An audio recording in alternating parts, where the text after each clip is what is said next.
S'ils l'ont fait, pourquoi pas vous? Salut à toutes et tous, c'est Yacine Scali et bienvenue dans la tête d'un CEO, le podcast qui vous inspire à entreprendre. Mon objectif, il est hyper simple, c'est voir un maximum de personnes se lancer, entreprendre et miser sur elles.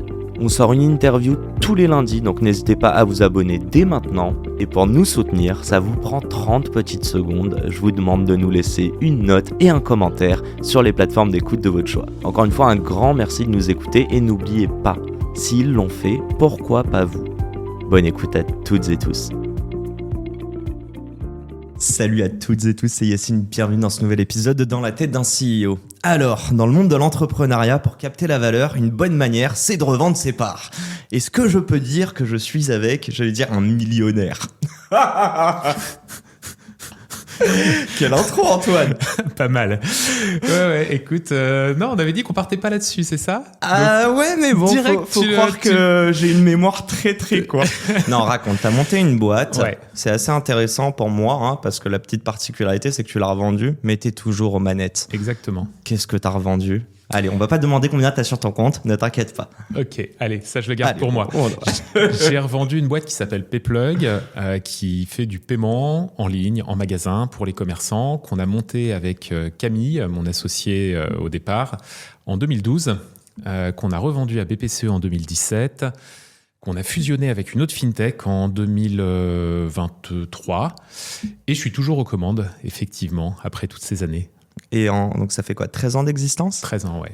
Tu peux nous donner quelques chiffres? Fais-nous rêver. On va parler en millions, là. Voilà, on va parler en millions. La boîte fait aujourd'hui un peu plus de 100 millions d'euros de chiffre d'affaires. Donc voilà, on est très fiers d'être dans cette catégorie qui a passé ce seuil symbolique.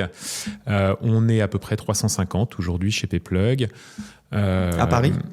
Ouais. Tous à Paris, ouais. On est pratiquement tous à Paris. Ouais. On est un peu revenu du full remote. On pourra en reparler. Je pense que comme beaucoup de boîtes, on est passé par là à un moment et puis on est revenu. Et retour à notre cher quartier de la BNF. Voilà, retour à la BNF autant que possible. Et attends, un chiffre parce que tu voulais des milliards un peu plus tôt en intro. On fait un peu plus de 10 milliards d'euros de volume de paiement annuel. Et pour nous, c'est un KPI super important parce qu'on fait passer des paiements et donc le volume de paiement qu'on traite, c'est un KPI qu'on suit de près.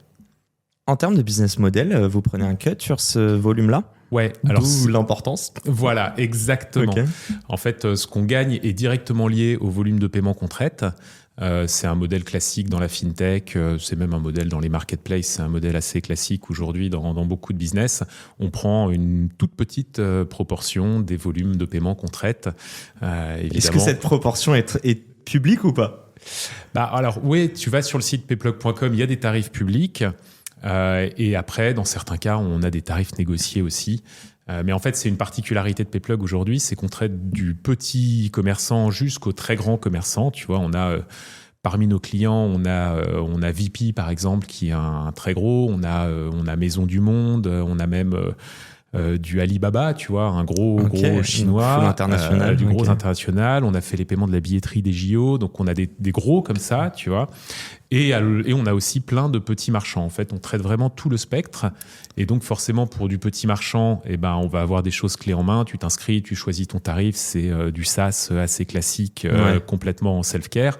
Et pour les très gros, évidemment, quand tu négocies avec un VP, là, forcément, c'est du sur-mesure. Voilà. Donc, négocier, quoi. Négocier, exactement. Dernière question là-dessus, combien de clients accompagnés en 13 ans? Alors aujourd'hui, on a pas loin de 20 000 clients. Et combien en France? Enfin, c'est quoi la proportion France? Très grande majorité en France, mais on a une petite proportion. Alors on a, je crois, un peu plus de 1000 en Italie quand même, parce qu'on a une activité, on a eu un bureau en Italie pendant pas mal de temps. Et, vous l'avez fermé? Et le reste... Alors aujourd'hui, on a rapatrié beaucoup de monde à Paris, donc on a encore, je crois, une personne qui est présente en Italie dans un espace partagé, quoi. Et voilà, mais on est encore présent sur le marché italien, et puis on a des clients un peu partout en Europe, comme je disais, même jusqu'en Chine, tu vois. Bon, on va en reparler, on va parler d'international, on va parler de revente, mais avant tout ça, on va faire un beau tour dans ta tête. Il y a pas mal de choses qui m'intéressent. Il y a l'association. Spoiler, tu ne travailles plus aujourd'hui avec ton associé, mais tu as créé cette boîte. Et la deuxième des choses, je ne sais pas si c'est comment trouver l'idée, mais en tout cas, tu as monté ça quand vous étiez, en tout cas, vous avez eu l'idée aux US, et pourquoi l'avoir montée en France? Et c'est peut-être cette dernière question que je vais te pousser. Pourquoi monter une fintech en France alors que tu es quand même dans un beau cadre aux US, si tu peux nous raconter à ce moment-là? Ouais, alors attends, là, il y a beaucoup de choses derrière ta question. Tu vois, si je remonte à la genèse de la genèse, pour repartir au départ, donc moi, j'ai bossé dans une grosse structure française qui s'appelle l'AFD, qui a eu la bonne idée de m'envoyer au Brésil pour ouvrir leur bureau là-bas. Et j'ai passé 3 ans au Brésil. Quelle année? C'était de 2007 à 2010. Ok. Donc, c'était quasiment ma première expérience professionnelle, à peu de choses près. Et en fait, ce truc-là, à la fois, j'ai adoré ce que j'ai fait. Et en même temps, quand on m'a dit, bon, bah, maintenant, ton expatriation, elle est finie, tu vas revenir dans la grosse machine à Paris, quoi, au siège, je me projetais pas du tout dans une grosse boîte, en plus gouvernementale, un peu administrative. J'avais pris goût au truc où tu arrives, t'es 3 et tu démarres, parce que c'était ça qu'on faisait au Brésil. On a ouvert le bureau là-bas. T'as ouvert la branche là-bas? On a ouvert la branche là-bas. T'avais quel âge à ce moment-là? Et j'avais 2007, 25 ans. Donc sortie d'école, c'est ton premier job? J'avais bossé 1 an avant. C'était quasiment mon premier job. Et donc c'était une super opportunité parce que tu vois, t'es envoyé en expatrié comme ça à 25 ans dans un pays comme le Brésil. C'est génial, quoi. Moi, j'ai adoré. Et alors j'étais le junior de la bande. On était 3. Les 2 autres étaient plus seniors que moi. Ils avaient beaucoup de bouteilles. Mais bon, on était 3. Quand t'es 3, t'arrives dans un pays, tu ouvres une branche locale, bah, y a rien, quoi. Tu vas voir, faut trouver des locaux, faut trouver des premiers salariés, faut apprendre à faire la compta dans les règles du pays local. Enfin, tous ces trucs basiques, quoi. Que tu sais pas faire. Que tu sais pas faire, mais que t'apprends à faire forcément parce que, bah, t'es là pour le faire. Donc, c'est exactement comme quand tu montes une boîte au début. Alors, évidemment, c'est pas exactement la même chose parce que derrière, il y a une grosse structure, il y a des moyens, il y a quand même des gens qui t'aident sur un certain nombre de sujets. Mais ce truc-là, d'arriver et de partir de rien pour faire quelque chose, moi, c'est là que j'ai pris goût à ça. Et donc, quand on m'a proposé de revenir à Paris et de revenir dans la grosse machine... De l'AFD, du coup? De l'AFD, ouais. Je me suis dit, en fait, non, quoi. J'ai encore envie de faire des choses avec mes mains. J'ai pas envie de rentrer dans une grosse structure. Je suis jeune. Il y a d'autres choses qui m'attirent plus. Et donc, c'est là que j'ai décidé d'aller faire un MBA aux États-Unis, donc de retourner sur les bancs de l'école après à peu près 4 ans d'expérience professionnelle. Donc 28, quoi. Ouais, 28, exactement. Et donc, de 28 à 30, j'étais à Harvard en MBA. Attends, on va mettre une petite pause là. Vas-y. De 25 à 28, pardon, donc pendant 3 ans, si j'ai bien compris, tu te lances dans une aventure qui est en fait risquée. On va aller plus loin. Peut-être qu'il y a un syndrome de l'imposteur au début, mais tu prends du plaisir dedans à tout construire. Ouais. Et là, tu vas me dire que dans ta tête, tu te dis, au lieu de rentrer dans une grosse boîte en France, en plus publique, donc l'AFD, je préfère aller à l'école. Ouais. Mais carrément. Mais carrément. Mais d'où? Ok, Harvard. Mais en fait, si ça n'avait pas été Harvard, t'aurais fait un autre MBA ou pas? Ouais, alors j'avais postulé à 2-3 MBA aux États-Unis, donc j'ai eu celui que je préférais, qui est assez prestigieux, quoi. Et donc j'étais super content. Mais je pense que j'aurais eu un autre, je l'aurais fait quand même. Et en fait, si tu veux, ça venait quand même d'un. Donc c'est. Il y a un peu de syndrome de l'imposteur, peut-être, mais ça venait du truc où j'avais monté quelque chose à partir de rien au Brésil avec cette branche de l'AFD. Enfin, j'avais contribué à le monter. Encore une fois, j'étais le junior des 3, donc c'est pas moi qui étais le chef, le capitaine du truc. Ah, l'humilité. Mais ouais, bref, j'avais contribué à monter ce truc-là. Ça m'avait donné envie de le refaire, mais je voyais bien que, enfin, en tout cas, le sentiment que j'avais, c'est que j'étais pas prêt, tu vois. Que pour monter vraiment une boîte, partir de zéro sans avoir un gros machin comme l'AFD derrière, aller lever de l'argent, tu vois, j'ai fait des études d'ingénieur avant, c'est pas un truc qui te forme, enfin en tout cas les études d'ingénieur en France, ça t'ouvre pas aux problématiques business, en tout cas dans ces années-là, quand j'ai fait mes études, c'était pas le cas, quoi. Donc tu te sens illégitime, tu sors d'Harvard. Alors, avant d'aller à Harvard, je me sens illégitime. Oui, c'est bien pour sûr. Ça que je vais à Harvard. Mais moi, je veux savoir, est-ce que, une fois que tu es sorti d'Harvard, qu'est-ce qui t'a rendu légitime? Est-ce que c'est le logo sur ton CV? Est-ce que c'est la multitude d'étudiants étrangers, j'imagine, avec énormément d'ambition? Est-ce qu'il y a des choses théoriques ou sur de l'expérience qui t'ont réellement mis en confiance pour monter une boîte après? En fait, c'est... Tu vois, la façon dont est fait le cursus à Harvard en MBA, tu fais que des études de cas. Et en 2 ans, t'en fais 700. Donc, pratique, donc, quoi. C'est beaucoup. que du pratique. Et donc, tu te tapes 700 études de cas. À chaque fois, c'est le même truc. Tu le prépares, tu as un dossier, tu le prépares de chez toi tout seul. Et puis ensuite, tu as un débat autour de l'étude de cas. Et parfois, tu as des intervenants assez prestigieux. Tu vois, je me souviens, une étude de cas, on avait la fusion Nissan-Renault. Et ce qui est assez stylé, c'est que quand tu fais ton débat autour de l'étude de cas, tu as Carlos Ghosn qui intervient, quoi. T'es Attends, Harvard, tu sais que je rigolais dans la tête. Donc vraiment, il y a Carlos qui est venu. Alors, il était en visio, ok, mais il était quand même là quand même. pour débattre et dire, et tu vois, nous, on posait nos questions, on disait, bah tiens, j'ai vu que vous avez fait tel truc comme ci, comme ça, et pourquoi? Moi, j'aurais fait différemment. Et le gars, il est là et il répond au truc. Il n'était pas encore dans une malle. Ouais, voilà, c'était un peu avant toutes ces histoires. Et c'est vrai sur toutes les études de cas, parce que c'est Harvard, c'est prestigieux, et donc les gens, ils sont, même quand t'es Carlos Ghosn, t'es content d'aller intervenir à Harvard, quoi. C'est cool. Et en fait, pour revenir à ce que je disais, en 700 études de cas, en fait, je trouve le principal truc que tu gagnes, c'est de la confiance, parce que tu es confronté à des problématiques de création, de rachat, de fusion. C'est que des histoires business à un moment de vie d'une boîte, donc des très grosses comme Renault, Nissan, ce que je disais, mais aussi des toutes petites. Tu as des études de cas sur la création, les premiers jours de la création d'une boîte. Tu as des études de cas sur la fin de la vie d'une boîte quand tout va mal et que tu es en redressement. Et en fait, ce que ça te donne, à chaque fois, à chaque étude de cas, tu te fais la réflexion, bah en fait, ouais, je comprends le truc. Moi j'aurais fait ci ou ça, et en fait ça te donne de la confiance et tu te dis bah finalement t'arrives à te projeter, en gros c'est un référentiel à chaque étape. Exactement, t'arrives à te projeter, et je pense qu'en réalité t'as pas besoin de passer par là. Tu peux aller, tu vois, si je dois donner un conseil à des gens qui sont un peu plus jeunes et qui hésitent à se lancer dans l'entrepreneuriat, moi cette étape elle m'a permis de prendre confiance et de me dire bah en fait ouais, il y a rien de magique, quoi. On te présente une situation business, au final c'est de la logique, c'est un peu d'intuition, c'est ton gut feeling, ta réflexion, etc. Mais il y a pas de, c'est pas rocket science, quoi. Tout le monde peut y arriver. Je pense que tu fais la même chose en te disant bah, je rejoins une start-up qui se crée, je vais me mouiller un peu au contact de la réalité. Bah, tu arrives à faire cette courbe de confiance et puis ensuite tu es prêt à te lancer dans le grand bain tout seul, quoi. Je juste comparer 30 secondes les études. Alors Ouais. c'est un MBA, donc un MBA c'était sur 1 an? 2 ans. 2 ans, ok. Ouais. Mais c'est quand même connu pour l'idée que tu as eu quand même 3-4 ans d'expérience, que tu reviennes. Ouais. En général, d'ailleurs, tu n'as pas fait des études de business et tu viens vraiment pour être manager ou Exactement. entrepreneur. Ouais. J'aimerais le comparer à la France. Je ne sais pas si tu as eu des pairs qui ont, des collègues quoi, qui ont fait des MBA en France. Est-ce qu'on a ce truc de... Tu sors de là, la seule chose que tu as chopé, beaucoup du réseau et de la légitimité ou de la confiance. Est-ce que tu trouves que les études en France apportent ces choses-là? Alors, j'ai pas fait de MBA en France. Par contre, ce que j'ai observé avec les gens qui en ont fait, c'est que beaucoup des MBA en France, ils s'inspirent de ce qui est fait aux États-Unis, quoi. Les études de cas d'Harvard, c'est les mêmes qu'on t'enseigne en MBA à HEC. Enfin, ils les reprennent, quoi.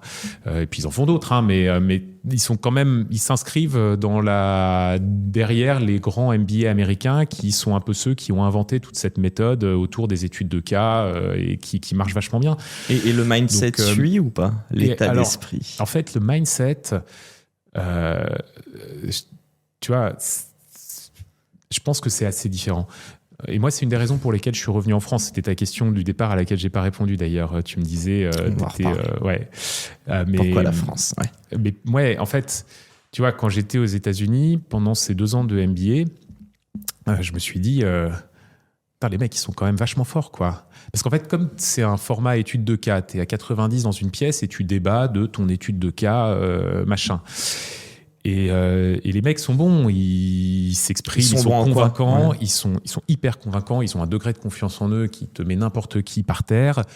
Ils ont été sélectionnés, ils sont smart, ils ont tous les réseaux et tous les codes américains. Et en réalité, c'est quand même une société où c'est une culture où tu as beaucoup de normes, où tu as beaucoup de choses que tu peux dire ou pas dire, de façon de te comporter, de t'exprimer, d'avancer tes idées. Et tous ces codes, ils les maîtrisent, mais à la perfection. Et toi, tu arrives là-dedans, quand t'as pas baigné dans cette culture-là, ce qui était mon cas. Moi, j'avais passé l'essentiel de mon existence en France, 3 ans au Brésil, mais j'étais pas, j'avais pas baigné dans la culture américaine. Tu débarques là-dedans, tu te dis, waouh, les mecs sont quand même super bons. Je comprends qu'ils aient un temps d'avance sur beaucoup de choses, qu'ils montent des boîtes qui cartonnent, ils vont très vite, ils sont ultra pragmatiques, ils sont très rationnels, ils prennent des décisions tranchées rapidement, ils prennent des risques, ils y vont. Ça, on l'avait pas en France. Et ça, beaucoup moins. Enfin, en tout cas, moi, ce que je constatais, et en réalité, entre nous, enfin, pas entre nous, c'est une des entre raisons. Nous, vas-y, pour le moment. C'est ça. C'est une des raisons pour lesquelles je suis revenu en France. Je me suis dit, plutôt que d'essayer de suivre le rythme dans un truc sur lequel je pars avec plutôt un train de retard, je vais plutôt revenir dans ma zone de confort, dans un pays que je comprends, que je maîtrise, les codes, la façon de fonctionner, même un petit peu de réseau, tout ça, je l'ai plutôt en France. Et je vais ramener ce que j'ai appris aux États-Unis. Et ça, par contre, ça va me donner un petit train d'avance sur la France pour construire un truc là-bas, quoi. Mini parenthèse dedans, est-ce qu'il y aurait eu les US, donc Harvard, s'il n'y avait pas eu l'AFD au Brésil, pour toi? Ça, c'est une bonne question. Tu vois, je pense pas. Franchement. Donc ça t'a quand même mis sur les rails et en confiance. Ouais. Et maintenant, je vais aller plus loin. Ouais. Tu as beaucoup parlé. En fait, dans ma tête, j'oppose presque le fond et la forme. Tu as quand même dit qu'ils étaient très smart. Mais je pense que l'art oratoire, capter une audience, transmettre des émotions, vaut parfois plus que l'analyse intellectuelle pour laquelle on est très connu en France. En revanche, tu es quand même revenu en France. Est-ce que tu estimes que ce côté analyse intellectuelle, on l'a et que c'est peut-être plus simple d'aller s'améliorer dans l'art oratoire et la confiance plutôt qu'aux US? Je ne sais pas si toi, tu as vu des lacunes vis-à-vis de ça, sur à quel point ils pouvaient analyser et pousser. Et je suis sûr qu'encore une fois, dans l'entrepreneuriat, il y a des limites sur l'analyse versus la mise à l'action. J'aimerais comprendre ce petit truc-là. Ouais, et bien les deux sont hyper complémentaires. Et ce que tu dis, c'est vrai, il y a un peu de cliché derrière. L'américain, il parle mieux. Le français, il réfléchit mieux. Tu vois, c'est un peu pour rentrer dans des clichés. Mais c'est un peu vrai. Et la façon dont est fait le système éducatif alimente vachement ça. Parce que tu bouffes de la connaissance scientifique à fond quand tu fais des études d'ingénieur en France. Et aux États-Unis, là où ils sont très bons, c'est de faire t'exprimer, donner ton avis, critiquer très tôt dans ton éducation pour forcer ta capacité oratoire et ce que tu montres plutôt que ce que tu penses. Ça a trigger un peu ton retour en France à ce niveau-là? Mais en fait, moi, je me suis surtout dit, c'est juste ultra complémentaire. Il faut avoir les deux pour réussir. Et plus tu as les deux, et mieux c'est. Si tu arrives à être très analytique, à comprendre un problème, à le décomposer dans ses parties individuelles, à l'analyser intelligemment et à faire ça de manière rigoureuse, tu seras meilleur pour trouver des bonnes solutions aux problèmes. Et si tu arrives à le pitcher par-dessus, tu seras meilleur pour embarquer des gens et pour venir avec toi, tu vois, avancer sur ce problème. Donc, pour moi, les deux sont nécessaires. Lequel, si tu as l'un mais pas l'autre, lequel est le plus dur à acquérir? Lequel est le plus dur à acquérir? Ça dépend des personnalités, sûrement. Ouais, ça dépend vachement des personnalités. Je pense que oui, c'est probablement plus dur d'acquérir la capacité de réflexion, d'analyse, donc le côté plutôt Frenchy. Le côté bagou, façon de raconter les histoires, c'est probablement plus facile à apprendre. Mais honnêtement, les deux sont difficiles, tu vois. Franchement, par rapport aux gens que j'ai rencontrés quand j'étais aux US, j'ai pas le quart de leur bagou, de leur et tu valorises les deux autant. Et je valorise les deux autant. Surtout et même pour un entrepreneur. Ouais, et même quand je recrute des gens, j'ai des gens dans ma boîte qui m'impressionnent à ce niveau-là, qui ont plus d'impact que moi quand ils s'expriment. Et donc forcément, on les met plutôt dans des fonctions où ils sont au contact du client ou des partenaires. Et là-dessus, ils sont très bons, ils tirent le navire. Après, tu vois, le tout, c'est de s'entourer aussi de gens qui sont complémentaires. Tu fais des belles intros, mais ce rapport plus tard. On va parler d'humains et pareil de recrutement et des équipes. Et je trouve ça cool de s'inspirer de gens que tu payes, in fine, que tu as employés. Ouais. Par contre, on va pas se mentir, tout ce dont on parle depuis tout à l'heure. Est-ce que tu as réussi cette réflexion si tu avais été seul? Alors, j'étais pas prêt à me lancer seul. Aujourd'hui, si je relance une boîte, je pense que je serais beaucoup plus à l'aise de le faire seul et puis petit à petit d'aller chercher des gens autour de moi parce que de toute façon, tu n'irais jamais seul très longtemps. Donc, être en confiance pour se lancer. Voilà, être en confiance, franchement, ça fait 80% du job, quoi. Mais là, à l'époque, moi, en 2012, quand on a créé la boîte, si j'avais pas croisé la route de Camille, je serais pas parti tout seul. Non, clairement pas. Qui a convaincu qui ?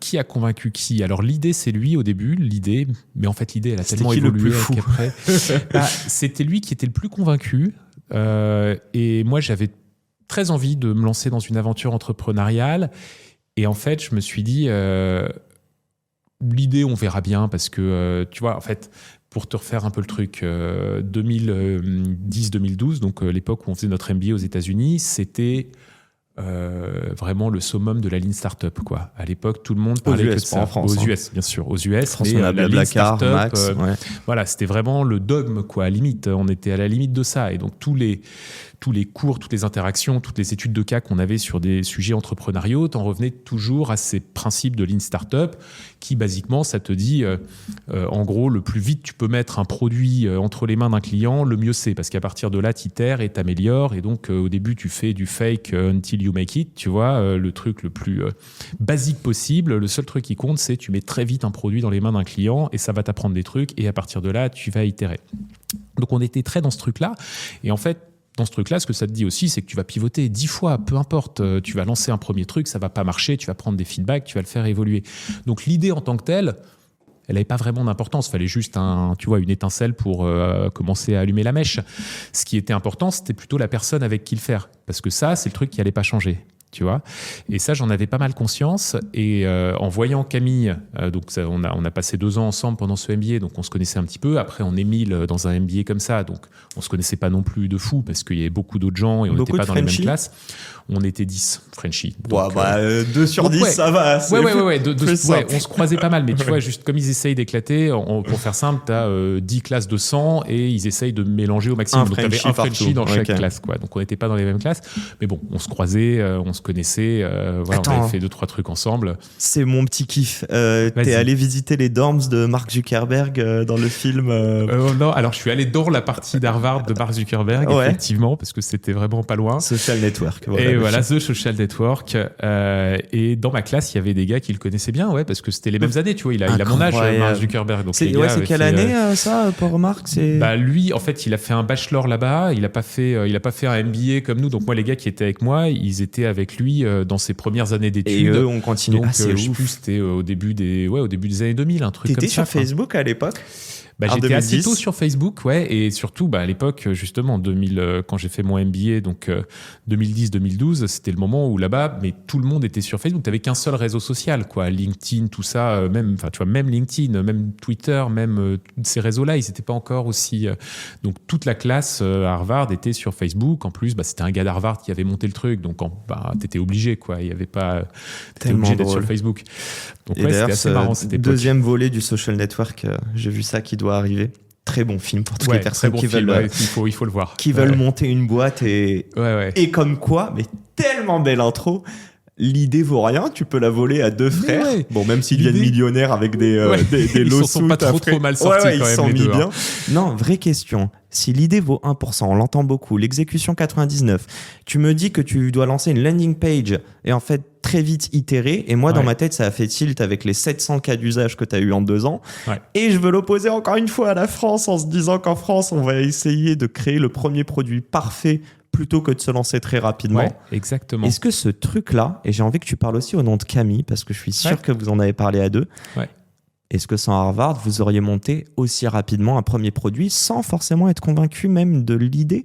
Non, mais alors on l'aurait certainement pas fait de la même manière. Harvard, ça nous a mis dans ce mindset. Alors Camille, il bossait chez Google avant, il était plus américain que moi, il a étudié au Canada, donc il était déjà plus en avance dans ce mindset, si tu veux. Mais bon, moi, Harvard, c'est ça qui m'a éclairé sur cette façon de faire, sur la Lean Startup. C'est là-bas que j'ai appris tous ces trucs-là. Mais tu vois, je pense pas qu'il y ait une bonne manière, parce qu'aujourd'hui, tu vois beaucoup de boîtes. En fait, la Lean Startup, on en est un peu revenu. Aujourd'hui, tu as beaucoup de boîtes qui se disent, en fait, non, il y a un problème, c'est un problème technologique profond. Je vais passer 2 ans à construire mon machin parce que tu es dans un environnement réglementé où tu as des problématiques de hardware, où tu as des problématiques lourdes. Voilà, et tu as des possibilités de lever beaucoup d'argent pour financer des cycles, tu vois, où tu es presque dans de la biotech, quoi, où pendant 5 ans, tu vas juste être dans ton labo avant de sortir un truc. Aujourd'hui, ça se fait davantage et tu as plus de financement pour le faire. À l'époque, en 2012, quand on a lancé la boîte, à part la méthode Lean Startup qui consiste à faire avec des bouts de ficelle parce que tu n'as pas d'argent et effectivement mettre le plus vite un truc dans les mains d'un utilisateur, il n'y avait pas ça. Enfin, c'était un peu la seule méthode, quoi. C'est un bouquin, ça, Lean Startup. C'est qui déjà? Je sais plus. Je l'ai lu, honte à moi. Le nom va me revenir avant la fin. Bon, on le mettra dans le podcast, c'est le top 5 là, des bibles de l'entrepreneur. On va avancer un tout petit peu. C'est quoi l'idée de base? C'est quoi votre premier produit? Ça ressemble à quoi ? En fait, le premier produit, c'est tout bête. D'ailleurs, le nom Payplug vient de là. On était aux US avec Camille et on a commencé à voir une boîte qui s'appelait Square à l'époque. Et donc, c'était le premier produit de Square. C'était un petit dongle que tu branches à la prise jack de ton téléphone et tu peux passer la bande magnétique de ta carte de paiement dans ce petit dongle. Donc, concrètement, tu transformes ton téléphone en machine à carte avec un petit bout de plastoc qui coûte $1 et que tu branches dans la prise jack de ton téléphone. Et donc pour les millennials, comment on appelle ça là ? Non, mais même aujourd'hui, on paye le sans contact. N'existait pas on du était tout. très loin de tout ça. Très loin. Je parle de payer avec la bande magnétique comme si c'était normal. À l'époque, aux États-Unis, tu sais, tu passais la bande magnétique de ta carte. C'était comme ça que tu payais dans les machines à cartes, quoi. Un truc qui se fait plus du tout aujourd'hui. Mais donc, bref, on a vu ce truc-là et on s'est dit, mais en fait, la machine à carte, le téléphone, c'est logique, quoi. À un moment, les deux vont converger. C'était l'intuition qu'on avait. Et en Europe, il n'y a rien qui ressemble de près ou de loin à ça. En Europe, on payait déjà plus tôt en mettant la puce, le code PIN. Enfin, tu vois, comme ça, je pense que tout le monde se situe à peu près.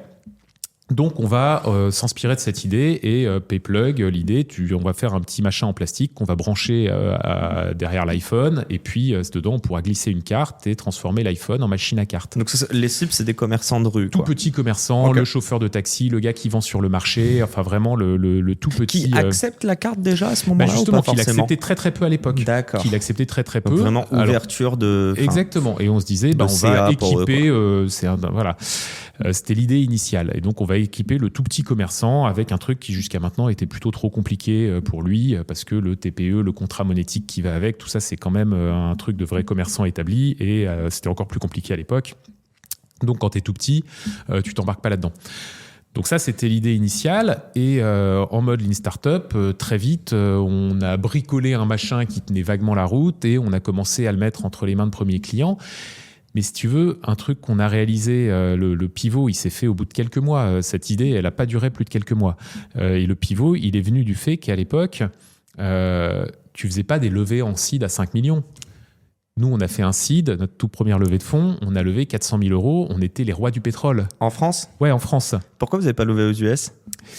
Alors, il y avait quelques business angels américains. Mais tu vois, le business angel américain, tu lui dis que tu vas lancer un truc sur le marché français au départ. Il dit t'es trop petit. Bah non, enfin j'ai des trucs dans mon pays, je vais pas aller investir au tiers-monde. C'est pas, enfin, tu vois, là-bas, ça leur parlait pas, quoi. Et tu disais le pivot, il est arrivé au bout de 3-4 mois. Le pivot, il est arrivé au bout de 3-4 mois. Et je te dis, la raison, c'est tout simplement que, en fait, le hardware, ça coûte cher, quoi. Et quand je te dis aujourd'hui, il y a beaucoup d'argent, tu peux lancer des boîtes hardware first avec des certifs, avec de la réglementation et passer par des cycles qui vont te prendre des années avant d'aller sur le marché. Aujourd'hui, c'est beaucoup plus facile. À l'époque, tu faisais pas des levées de plusieurs millions quand tu partais où tu avais juste, comme nous, ton CV et un PowerPoint, quoi. Tu levais pas des millions sur ça. Tu levais au mieux 400 000 balles comme nous parce qu'on avait des beaux CV et puis un beau PowerPoint. Et les gens étaient sympas de nous filer déjà 400 000 € à l'époque. On estimait que c'était énorme. Mais sauf qu'avec 400 000 €, tu fais pas une boîte de hardware. Clairement pas. C'est quoi ? Tu te rends compte que tu dois dépenser en hardware et très vite, tu te dis il faut du volume très vite, pour en fait, rentabiliser. tu vois, tu creuses l'idée, tu vas au-delà de ton PowerPoint, tu commences à faire un prototype et tu te rends compte qu'en fait, le truc, mais c'est des certifications pas possibles de sécurité, que les technologies, elles vont coûter super cher, qu'il faut que tu trouves des sous-traitants qui n'ont pas encore les trucs pour le faire. En fait, tu te dis, mais je suis en train de rentrer dans un truc, ça va me prendre au moins 2 ans avant de sortir un produit et ça va me coûter des millions. Et avec une incertitude que peut-être ça va pas marcher. Et certainement que ça va pas marcher. Donc, on s'est dit, en fait, le pivot, ça a été de se dire, mon petit commerçant là qui vend dans la rue, en fait, il y a exactement le même qui vend sur Internet. Et donc, très rapidement, on s'est dit, on va oublier tous ces trucs de hardware parce que c'est pas pour nous, on n'a pas les moyens et on n'y comprend pas grand-chose. On va partir du petit commerçant en ligne parce que sa problématique, elle était assez similaire. Si tu veux, le petit commerçant qui vend sur Internet, il a son site pour vendre des mugs ou des t-shirts. Tu vois, le petit commerçant en ligne, ça existait déjà à l'époque, c'est le petit commerçant en ligne. Il avait 2 choix pour faire du paiement. Il avait soit sa banque, mais c'était galère parce que il y avait beaucoup de paperasse, il y avait beaucoup de technologies à l'ancienne avec des docs incompréhensibles dans des langages compliqués. C'est même pas sûr que tu puisses payer en autre devise. Et puis c'était cher, et puis c'était lourd, tout ce que tu veux. Et à l'autre extrême du spectre, tu avais PayPal, qui était un peu le seul truc à l'époque qui existait pour encaisser en ligne de façon à peu près simple. Mais tu avais un grand trou entre les deux. Pas Stripe encore. Okay. Stripe s'est lancé lancé un tout petit peu avant nous, 2 ans avant nous, mais à l'époque, c'était juste aux US, chez Y Combinator, c'était encore assez confidentiel. Square a fait Y Combinator ou pas? Square, je suis pas sûr qu'il soit passé par là, parce que tu sais, c'était Jack Dorsey qui avait déjà monté Twitter avant, bien sûr, okay. il est allé direct très vite. Stripe, par contre, c'est Y Combinator, c'est les gars qui sortaient d'études, quoi. C'est un peu à la Mark Zuckerberg, les deux frères. Et attends, je te titille dedans. Vas-y. Vous avez volé l'idée de Square. Non, je rigole. Vous avez été inspiré par leur idée. Ouais. Est-ce que 4 mois plus tard, eux aussi ont fait un pivot et ça vous a mis la puce à l'oreille à ce moment-là ou vous regardiez déjà plus Square à ce moment-là? Square, ils sont continués dans leur route. Square, c'est resté, tu sais, du hardware sur le téléphone. Après, ils ont fait pas mal d'autres choses ensuite et ça a été une super boîte. Et en fait, quand on a eu l'idée de Payplug, qui finalement est une idée qui ressemble beaucoup à celle de Stripe, effectivement, on connaissait pas Stripe. On n'avait jamais entendu parler de cette boîte. On s'est lancé là-dessus. Et alors, pour la petite anecdote rigolote, après encore 6 mois de plus, tu vois, la boîte devait avoir 1 an, donc on avait un tout début de site web, de produits, on essayait d'en parler. Alors, on avait encore pas mal de liens avec les États-Unis, donc on parlait à des gens là-bas, on était quand même à peu près identifiés. Et Stripe, qui devait avoir 3 ans à l'époque, c'était le tout début. Ils nous ont appelés, ils nous ont dit salut les gars, on cherche des gens pour lancer l'Europe, on voit que vous sortez d'Harvard et que vous lancez une petite boîte dans un truc qui ressemble au nôtre, est-ce que vous voulez pas plutôt rejoindre Stripe? Et donc à l'époque c'était, tu vois, on aurait été parmi les tout premiers employés et nous ouvrir le marché européen. Et vous avez dit non?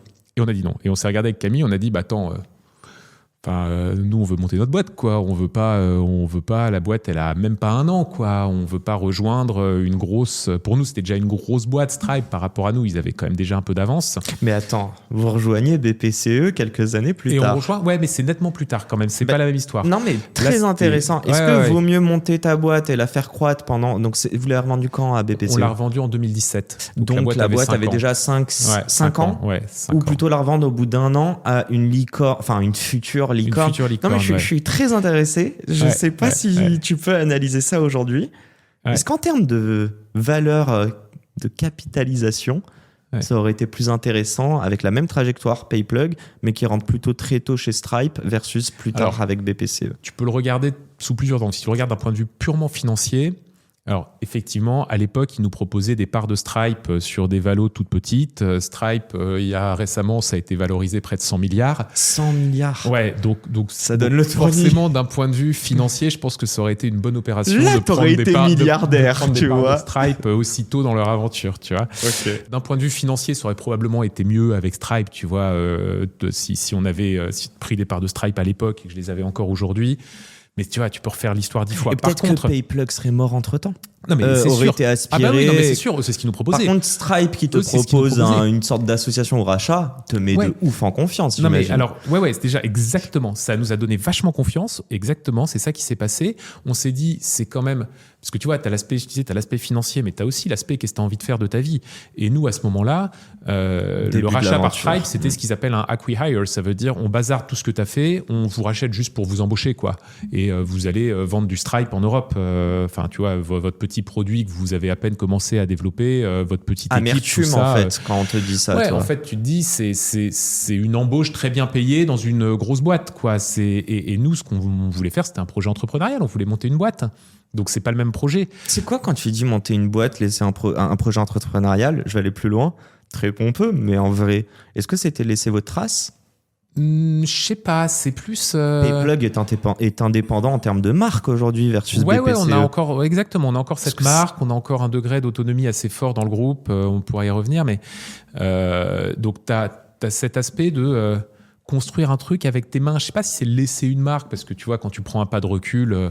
Bon, on reste une petite boîte. Dans 20 ans, je ne sais pas si on se souviendra de cette marque et de cette boîte. Je ne sais pas. Enfin, peut-être, j'espère. Mais en tout cas, ce n'est pas ça la fin en soi. Parce que sinon tu es forcément... tu seras vite frustré, quoi. Parce que... Mais il y a un petit peu d'ego quand même en tant qu'entrepreneur. Tu crées c'est ton bébé au début. Ouais. Alors... Je sais pas si c'est de l'ego. Tu as une forme d'excitation de te dire ce truc, c'est moi qui suis à l'origine. Et... Moi, alors c'est une fierté. Alors je sais pas si on peut dire que c'est satisfaisant pour l'ego, mais en tout cas c'est une fierté quand je vais au boulot tous les matins, qu'il y a 350 personnes, qu'il y a un produit et qu'il y a 20 000 clients qui l'utilisent et que je me dis, je suis à l'origine de ce truc-là. Que seul toi vois il y a 13 ans les galères. Exactement. Et tu te dis 12 ans après, Moi, ma fierté, c'est les gens qui viennent bosser là, qui sont contents de venir bosser le matin. Et ça, c'est complètement génial de te dire ce truc, il existe parce qu'on est parti à l'époque de rien et on a construit ça jusque-là aujourd'hui. Et tu as 350 personnes qui bossent dans cette boîte et qui sont contents de bosser et des clients qui l'utilisent et qui sont contents de l'utiliser. Et ce truc n'existait pas, maintenant il existe, c'est super satisfaisant, tu vois. C'est ça le vrai moteur au final. Ouais, c'est ça le vrai moteur, c'est construire construis. un truc, tu vois. C'est comme, je sais pas, construire une maison, c'est construire un truc, quoi. Tu pars de zéro et puis tu te dis, allez, je vais le faire et je vais faire un truc plus grand que moi, quoi. Tu peux nous faire les différentes années un peu rapidement, mais en termes de croissance, jusqu'à le début des conversations avec BPCE. Et d'ailleurs, je vais te poser la question après, mais est-ce que c'est les premiers à qui vous avez parlé ou les seuls ou pas? Raconte un petit peu jusqu'où vous êtes arrivé. En fait, on a itéré sur ce truc un peu lean startup, comme je te disais, donc assez vite dans le pur e-commerce. Et quand tu fais du pur software, ça te permet de faire ça, quoi. Tu itères assez vite. On a commencé par faire le tout premier produit, donc après cette histoire de dongle, t'envoyais un lien de paiement depuis une appli mobile. C'était encore du mi-magasin, mi-en ligne. Après, on est allé vraiment résolument dans le e-commerce. Bref, tu vois, on a zigzagué jusqu'à trouver notre place, jusqu'à trouver notre pitch qui était la solution de paiement clé en main, facile pour le petit commerçant en ligne. Tu vois, assez rapidement, on est tombé sur cette direction-là. Et on a fait plusieurs levées de fonds. On a fait donc la levée en site dont je te parlais. Ensuite, on a refait 2 autres levées après dans les années qui ont suivi. Combien environ à chaque fois? Alors à l'époque, ça semblait beaucoup. Aujourd'hui, ça semble rien du tout. Mais tu vois, on a levé la deuxième, c'était 1 million. Et la troisième, c'était un peu moins de 2 millions. Tu vois. Série A à 2 millions. Ouais, c'est ça. Et aujourd'hui, tu rigoles quand tu vas aujourd'hui. Voire série B, en fait. T'es un ordre de grandeur au-dessus, forcément. Avec un zéro. Si tu veux être crédit, c'est ça, t'as un zéro de plus. Mais à l'époque, t'avais pas les mêmes fonds, enfin, tu vois, les mêmes niveaux d'argent dans les startups en France. Donc 3 levées. Donc 3 levées, on grossit notre truc, on arrive, je sais plus, on avait quelques millions de chiffre d'affaires, on avait alors nos clients étaient plus petits, c'est pour ça à l'époque on en avait déjà quelques milliers, mais c'était une typologie, on était vraiment que sur des micro-marchands. Donc aujourd'hui, on en a, je te disais, près de 20 000, mais ils sont en moyenne beaucoup plus gros, c'est pour ça qu'on fait des chiffres plus importants. Mais donc tu vois, on avait ce début de traction, et on a croisé la route de BPCE à un moment où on devait être peut-être 40 dans la boîte, quelques millions de chiffre d'affaires. Encore le début, encore le début finalement, mais déjà quelque chose. Tu vois, déjà, on avait passé ces toutes premières étapes où t'es pas sûr qu'il y ait un product market fit. On était quand même à un moment où on voyait qu'on avait construit un truc qui répondait à un besoin sur un gros marché. Comment tu le mesures? Là, tu parles du product market fit. Juste avant, tu disais, ça y est, on a itéré, on a trouvé on a trouvé notre marché. Ouais. C'est quoi les signaux? Écoute, je pense que t'as forcément, c'est pas que quanti, t'as une grosse part de quanti, tu regardes tes metrics et ça, t'as pas mal de théories là-dessus sur ce que tu fais month on month, year on year, en fonction de ton business, ta rétention, combien ça te coûte d'avoir un nouveau client versus combien il te rapporte, ton CAC LTV, enfin voilà, tous ces trucs-là, tu les mesures, tu les regardes, puis tu vois que les metrics ont l'air pas trop mal, ça te coûte pas trop cher d'aller chercher un nouveau client, ton nouveau client, t'arrives à le rentabiliser, ton marché, il a une grosse profondeur, donc tu te dis, si on met des moyens dans ce moteur, le moteur, il marche, quoi. Et donc il peut nous emmener plus loin. Donc c'est ça, tu vois, on avait ce niveau de confiance de dire on a trouvé un product market fit. Et puis comme je te dis, les ordres de grandeur aussi sont importants. Quand tu fais 10 000 euros de chiffre d'affaires, tu peux pas dire que tu as trouvé ton product market fit. Tu peux dire que tu as eu un début de signal positif. Quand tu commences à être sur des ordres de grandeur de quelques millions d'euros de chiffre d'affaires, là tu arrives dans une masse critique qui fait que si tu as une méthode réplicable par-dessus ça, tu es sur des ordres de grandeur qui te laissent penser que tu peux construire une vraie boîte, quoi. Et tu disais, il y avait des choses très tangibles, mais l'intangible, c'était quoi? C'est peut-être appeler vos clients et comprendre que exactement. Il y avait de l'émotionnel c'est ça. dedans. L'intangible, tu l'as en parlant à des clients, exactement. Enfin, tu mets vraiment le doigt dessus parce que c'est pas juste en restant à réfléchir dans son salon, tu l'as en parlant à des clients et en parlant à l'écosystème aussi. Alors ça, peut-être pas vrai partout, mais dans le paiement, tu as une vraie logique d'écosystème parce que ton système de paiement, il est intégré avec ta plateforme e-commerce, avec ton système de compta, tu as une agence web qui t'aide à le mettre à jour. Enfin, tu as plein d'acteurs tout autour entre toi et le client. Donc, tu as le client, tu as tout cet écosystème et quand tous les sons de cloche sont cohérents et te disent « j'aime bien ton produit, d'ailleurs, je vais le recommander à un tel et un tel qui a le même genre de besoin que moi », bon, bah tu comprends que tu es sur quelque chose, quoi. Est-ce qu'à ce moment-là, tu as quand même des feedbacks? Parce que moi, il y a une petite voix dans ma tête qui me dit, tous les entrepreneurs qui te disent « Ah, le jour où tu lances ton produit » ou même quand on te dit que ton produit est parfait, c'est qu'il y a un problème. C'est qu'il y a toujours en fait une sorte d'amélioration et que tu n'as pas touché en fait le vrai problème.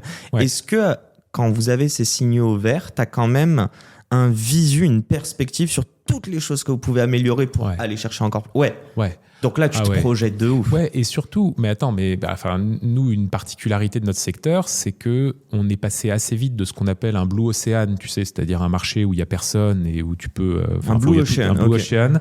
On est passé d'un blue ocean qu'on a lancé en 2012 à un red ocean. Où là, il y a full compétiteur. Où là, tu vois, en 2017, donc le moment où on a fait la revente à BPCE. T'avais Stripe qui était là quand même bien en train d'arriver, on voyait Adyen qui pointait le bout de son nez, on entendait parler de Molly, il y avait les débuts de Checkout aussi, et puis t'avais les historiques, les WorldPay, les machins, le truc, tu te dis en fait on est parti à un moment où on se disait il y a les banques d'un côté, il y a PayPal de l'autre, il n'y a rien entre les deux, c'est un boulevard, on y va, et là on était dans un embouteillage, quoi, tu vois, 5 ans après. Donc c'était plus ça qui avait changé. Donc, signaux positifs, mais en même temps, donc le marché grossit, mais les compétiteurs arrivent, ce qui en fait est bon signe. Et tu gardes ton avantage presque de first mover, je pense. Ouais. Parle-moi de la conversation avec Camille. Je suis sûr qu'il y a des choses que tu peux pas nous dire, donc je vais pas te faire chier. Mais il y a dû avoir une conversation. Est-ce qu'il y a l'un de vous deux qui était réticent à l'idée de revendre ? Ouais. Bah ouais. Alors attends, faut que je te raconte comment c'est arrivé parce que on n'était pas vendeurs. Franchement, on voyait qu'il y avait beaucoup de concurrence, mais on se disait, mais on va se différencier comme ci, comme ça, on a quelques idées, on voit très bien comment on peut continuer l'aventure en stand-alone. Donc on était plutôt en mode, faut refaire encore une levée de fonds pour mettre du cash dans le machin, nos concurrents sont très bien financés aussi, ça coûte de l'argent cette croissance, donc on va aller lever. Et donc on faisait encore un tour de table en parallèle et on se disait comment est-ce qu'on peut accélérer la distribution de notre produit ? Faut aller voir des gens qui ont déjà beaucoup de clients. Et puis, ils vont nous servir de distributeurs, ça va nous accélérer, si tu veux. Et donc, assez logiquement, quand tu fais un produit de paiement, tu te dis, je vais aller parler à des banques. Les banques, ils ont plein de commerçants dans leurs clients, ils savent pas faire ce type de produit, et on va leur proposer des partenariats pour qu'ils nous distribuent. Et donc, tu vois, ça a commencé comme ça. Et on a été tapé à la porte de plusieurs banques. Alors, il se trouve, par hasard, une des premières, ça a été BPCE. Qu'est-ce qui a marché ? Et je vais aller plus loin, est-ce que c'est un contact humain ? Plus que même quoi que ce soit d'autre, le tech-friendly ou autre? En fait, pas tant que ça, parce que le contact humain, il est arrivé après, et on a eu énormément de chance là-dessus, et je te raconterai ça après, mais au début, mais vraiment, on n'était pas vendeurs, quoi. Au début, on a eu des discussions avec des gens en face de nous, on leur disait, nous, on vient pour vous proposer notre produit, est-ce que vous voulez le distribuer, quoi ? On fait un rev share, on fait un modèle, vous êtes distributeur de notre produit.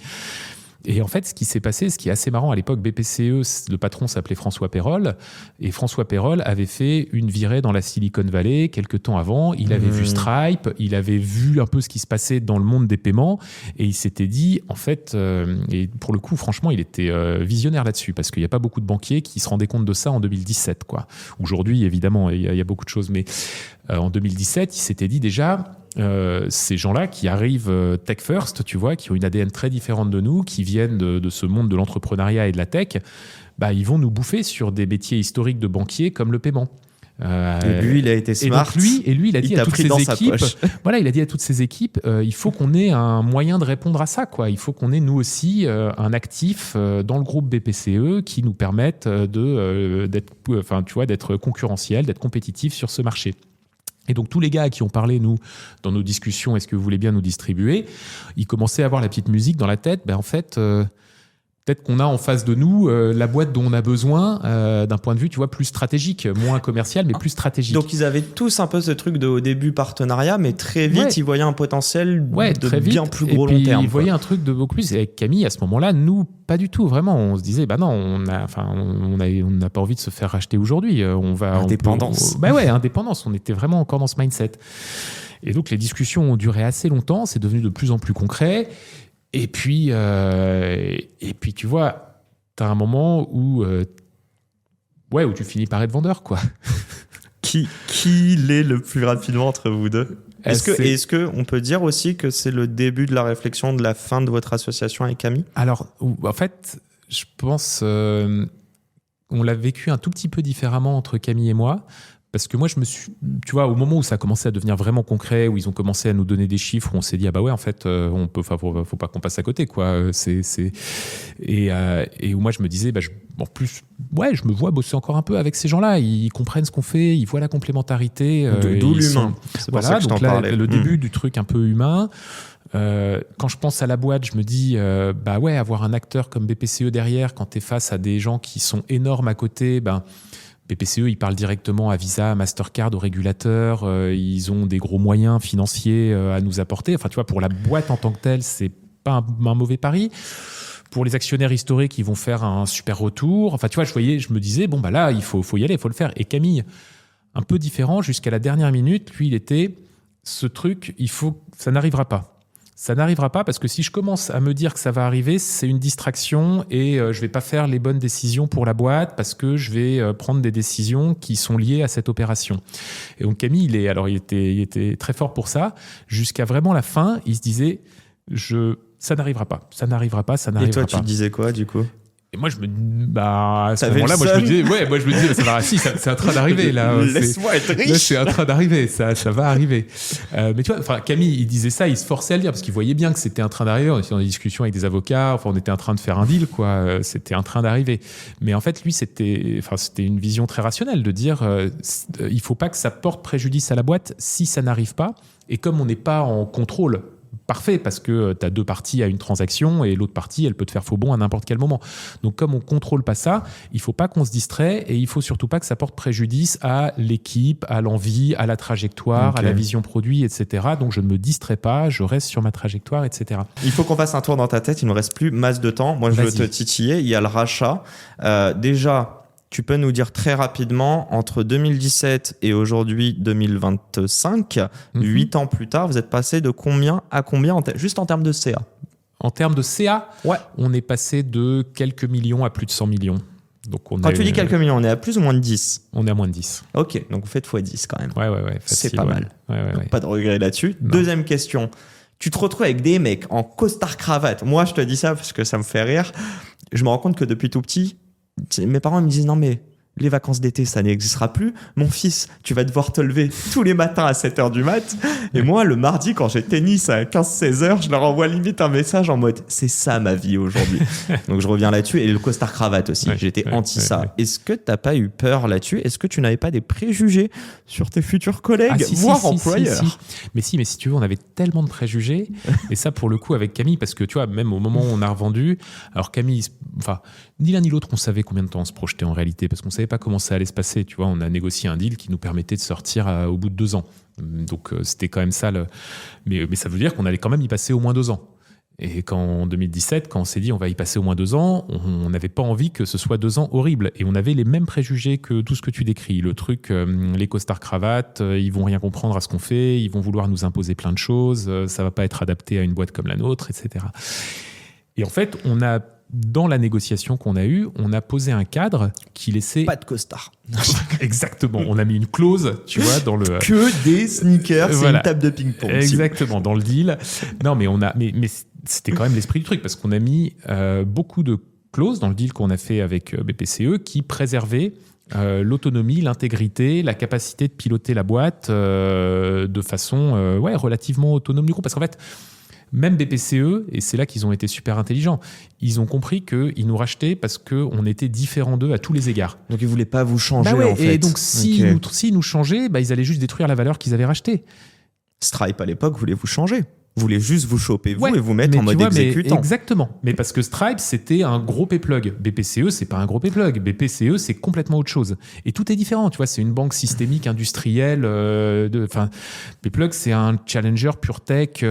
Tout est différent entre ces deux structures, surtout à l'époque où on était tout petit. Alors aujourd'hui, on a grandi, donc c'est un petit peu différent parce qu'on commence à avoir des problématiques un peu plus industrielles. Mais à l'époque, ils avaient très bien compris que s'ils nous rachetaient, en plus, la boîte relativement petite, il fallait préserver ça et nous aider à nous développer et pas chercher à transformer le truc parce qu'ils risquaient de le détruire, quoi. C'était encore assez fragile, tu vois, une boîte aussi jeune. Donc, en vrai, le premier jour où vous êtes arrivé chez BPCE, premier jour de taf, ça bégayait un petit peu, quoi. Il y avait des petites appréhensions. Non, mais puis attends, t'as eu des chocs des cultures. La première fois, on a eu... On s'est fait auditer un an après le rachat, parce que c'est des trucs assez classiques dans les groupes bancaires. Tu as ce qui s'appelle l'inspection générale, c'est l'audit interne. C'est un truc, c'est surtout dans la finance très important ou la banque. dans ces structures, et pour plein de bonnes raisons. Et quand ils arrivent, ils regardent tout, quoi, et ils te disent voilà ce que tu dois changer. Ça marche vraiment comme ça. Et donc on s'est tapé ça. C'était un choc des cultures, parce que pour nous c'était c'était un autre monde. Et puis là c'était vraiment les gens en costard qui arrivent et qui te disent il faut changer ci et ça. Qui te regardent pas dans les yeux. C'était compliqué, quoi. Ouais. Et donc il y a eu des phases comme ça. Ça c'était en 2018 à peu près, mais ça a eu un début et une fin, cette phase-là. Et en fait, ce qui était le plus important, c'est que les personnes qui se sont retrouvés, administrateurs de Payplug. Alors, déjà, moi, j'ai gardé des parts dans la boîte très longtemps, donc j'étais encore un actionnaire minoritaire. T'as lâché tout quand ou t'as revendu? J'ai fini de revendre mes parts il y a 1 an et demi, tu vois, donc c'est assez récent. Mais donc la gouvernance qu'on avait mis en place, il se trouve que alors il y avait un mec qui s'appelle Pierre-Antoine Vacheron qui est arrivé chez BPCE à peu près au même moment du rachat de Payplug, qui a été le président de notre conseil d'administration pendant 7 ans après. Bon, et on a très vite développé une bonne relation, une relation de confiance, et ça se passait très bien avec lui et avec d'autres personnes qu'il avait mis là, et on avait accepté de garder des administrateurs indépendants dans le conseil d'administration. Donc, tu vois, il y avait une gouvernance qui était saine et qui était là pour protéger le truc. Et donc, ouais, il y a eu des chocs des cultures, il y a eu des moments où on s'est retrouvé dans des situations où on s'est dit, attends, faut qu'on corrige le tir parce que là, on parle pas la même langue et ça va porter préjudice à tout le monde si on... Donc, tout n'est pas rose, il y a des moments de doute. Voilà, tu as des moments de doute, évidemment, tu as des moments de doute. Ce qui rend les victoires plus belles. Ce qui rend les victoires plus belles, exactement, je l'aurais pas mieux dit. Mais à la fin des fins, quand tu as des gens en face de toi qui sont intelligents et qui sont respectueux des différences, parce que c'était ça au final, il fallait pas beaucoup plus et c'est ce qu'on avait en face de nous, des gens qui voyaient ce qu'ils pouvaient nous apporter mais qui voyaient aussi ce qu'on pouvait leur apporter et surtout qui voyaient ce qu'il fallait pas casser, en fait ça s'est très bien passé. Et donc tu vois, moi ce qui s'est passé en 2019 au moment où on arrivait au terme de nos engagements, tu vois, contractuels, je me suis dit là, BPCE est très content de continuer avec moi cette aventure, si je souhaite le faire. Ma relation avec eux est très bonne et très saine et on arrive à fonctionner ensemble en bonne intelligence. Et en fait, si je me barre, je vais faire quoi? Je vais probablement repartir à zéro, essayer de monter une boîte et revenir à l'étape où je suis là aujourd'hui, tu vois, à refaire... tu vois, je sais plus, on avait 50, 70 personnes, un produit dont j'étais très content du produit, très content de l'équipe, très content de la boîte. Et en fait, je me suis dit, c'est quand même idiot. Si je me barre maintenant, je vais juste essayer de refaire ce que j'ai là. Donc en fait, donc je vais plutôt continuer à construire sur ce que j'ai là, tu vois. L'objectif de la création est du 0 to 1 et pour arriver à cette phase de scaling. Donc aujourd'hui, tu prends plus de plaisir. Je vois bien que ton kiff n'est pas de rentrer dans une boîte qui a déjà scalé. Tu veux vivre ces premières années. Ouais. Mais c'est un pur kiff aujourd'hui de scaler une boîte plutôt qu'être encore à rafistoler. En fait, moi, ce qui m'anime, tu vois, dans cette histoire, c'est les nouveaux challenges. Et ce qui a été génial, c'est qu'on a toujours réussi à trouver un nouveau truc après, une nouvelle marche à franchir. Et tu vois, on a eu, pour te le faire très rapidement, mais pendant la période de la crise sanitaire, on a eu un énorme challenge, une crise de croissance, quoi. Du jour au lendemain, on est passé sur des croissances à 3 chiffres, alors qu'on faisait déjà quelques millions. Donc des croissances à 3 chiffres dans ces moments-là. Ok, opportunité, tu veux dire. Ouais, mais avec tout le monde en full remote, où on savait pas comment gérer.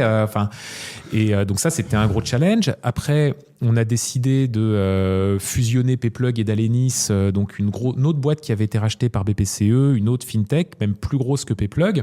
Okay. Et donc là, moi, j'ai vu ça comme, un nouveau challenge, c'est encore autre chose. C'est plus un sujet d'hypercroissance, c'est un sujet de fusion, de consolidation, de rationalisation aussi, parce que le but, c'était de trouver des synergies entre les deux boîtes. Donc, tu avais toutes ces dimensions-là sur lesquelles j'avais jamais encore pu me faire les mains. Et donc, j'ai vu ça comme une super opportunité et j'ai fait ce projet-là. Et tu vois, là, en ce moment, on est en train de dessiner les opportunités suivantes. On a pas mal d'idées et c'est ça qui est génial. C'est tu te dis, je construis, tu vois, une espèce de pyramide et je rajoute des trucs les uns par-dessus les autres. Donc, je sais pas à quel moment tu atteins le sommet de la pyramide. Ça, là, le prochain bloc, tu as un horizon à plus 3, 5 ans, c'est ça? Honnêtement, je peux pas te dire. Là, on est en train de le dessiner, ce prochain bloc. On est en train d'en discuter avec BPCE. À quoi est-ce que va ressembler cette prochaine étape ? T'as un meilleur horizon que notre Premier ministre ou notre gouvernement ? Alors, c'est dur d'avoir un moins bon horizon, en l'occurrence. Donc, je pense qu'il est un petit peu meilleur quand même. En tout cas, on te le souhaite. Voilà. Je termine avec mes dernières questions du tac au tac. Je suis désolé, tu viens de parler de remote et je me rends compte qu'on n'a pas forcément parlé des personnes que tu recrutes. Ouais. Mais c'est un petit peu, c'est parfait. Dans cet aspect de cette nouvelle, comment tu dis, ce nouvel étage, ce dernier étage que tu rajoutes là sur la pyramide, tu peux me dire rapidement, c'est quoi le ou les traits de caractère, de personnalité, de pro, de skills, bref, que tu cherches chez des personnes que vous recrutez? Et je vais aller un petit peu plus loin dedans. Est-ce que tu cherches des gens en mode start-up ou en mode banque? Ah, c'est une super question. Et je pense, et en plus, c'est la seule question qui compte. Moi, j'ai vraiment une conviction très forte sur mon métier, c'est que... mettez des chemises. Excuse-moi, je tue ton dynamisme, important. Désolé. Non, j'ai une conviction super forte, c'est que la première ligne de ma job description, c'est attirer, retenir les meilleurs talents et les faire bosser ensemble. Et si j'ai réussi ça... Parce que tu vois, quand tu es 350 dans une boîte, au final, ton impact individuel, c'est 1 sur 350. Là où tu as vraiment un impact, c'est si tu trouves les bons 350 et que tu te les mets dans les bonnes conditions pour bosser. Donc moi, je suis absolument convaincu de ça. Mon job, ma raison d'être, là, ce que j'apporte à la boîte, c'est ça, c'est de trouver les bonnes personnes, de les mettre aux bons endroits et de leur permettre de bien bosser ensemble.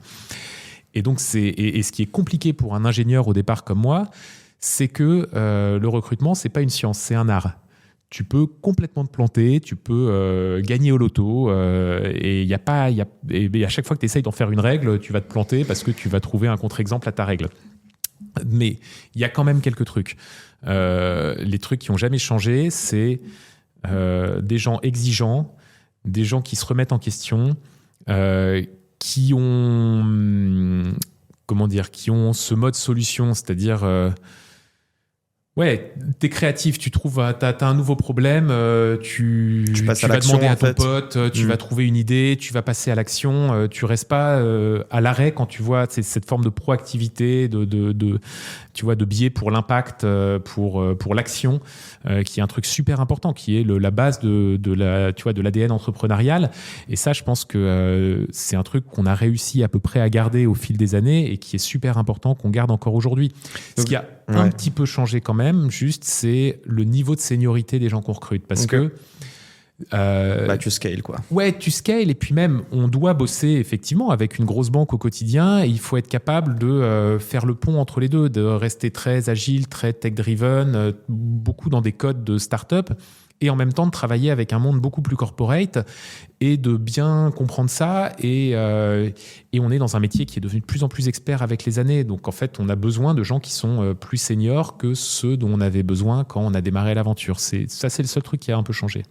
Donc à toutes les personnes qui ont une âme un petit peu artiste et qui sont vieux. Non, les seniors. Seniors, on parle en expérience, hein, ça veut pas dire. On parle pas d'âge. Bref, n'hésitez pas à toquer à la porte. J'avais plein de questions à te poser. Malheureusement, le temps a filé. Je vais te terminer avec cette dernière question. Elle est pas facile, mais réponds quand même rapidement, s'il te plaît. Vas-y. Sinon, on va se faire engueuler par la team. Si tu dois résumer aujourd'hui 13 ans de vie de PayPlug, c'est quoi la chose qui a fait que vous avez réussi ? Alors, je n'envoie pas de questions en amont, comme vous pouvez le voir. Ah ouais, si on avait une, ce serait... C'est Camille. Ce serait... Ouais, c'est en partie, c'est l'association. C'est quoi la chose, peut-être. Et je suis sûr que ça revient plus sur les débuts qu'aujourd'hui, malgré qu'on puisse donner tout le crédit à BPCE. Il n'y aurait pas eu de PayPlug. Non, mais c'est vrai. Le plus dur, c'est le début. Le plus dur, c'est le début. Non, mais ouais, tu vois, c'est juste les quelques personnes. C'est Camille, moi, au départ. Je pense, la complémentarité, la collaboration qu'on a eue ensemble, c'est nous, au début, c'est ça. Et après... Après, Camille était plus exécutif à partir de 2019, mais moi, j'avais d'autres gens qui sont arrivés, qui ont été les bonnes personnes pour porter la boîte. C'est ça, c'est les quelques personnes. La clé, encore une fois, je redis ce que j'ai déjà dit, désolé, mais c'est vraiment la clé de tout, c'est t'as les quelques bonnes personnes au bon moment, au bon endroit, et ensuite, tout est possible, quoi. Un grand merci. Je t'ai bien cuisiné pendant un peu plus d'1 heure. Bon, à très vite pour un nouvel épisode, et merde à toutes les personnes qui entreprennent. Ciao, ciao. Merci Antoine. Merci. c'est la fin de cet épisode. S'il vous a plu, prenez 30 secondes pour nous laisser un commentaire et une note sur la plateforme d'écoute de votre choix. On a encore des dizaines d'épisodes en stock, donc je vous laisse fouiller. Et d'ici là, n'oubliez pas, s'ils l'ont fait, pourquoi pas vous ? Encore une fois, un grand merci de nous avoir écoutés et à très vite pour un nouvel épisode. Ciao.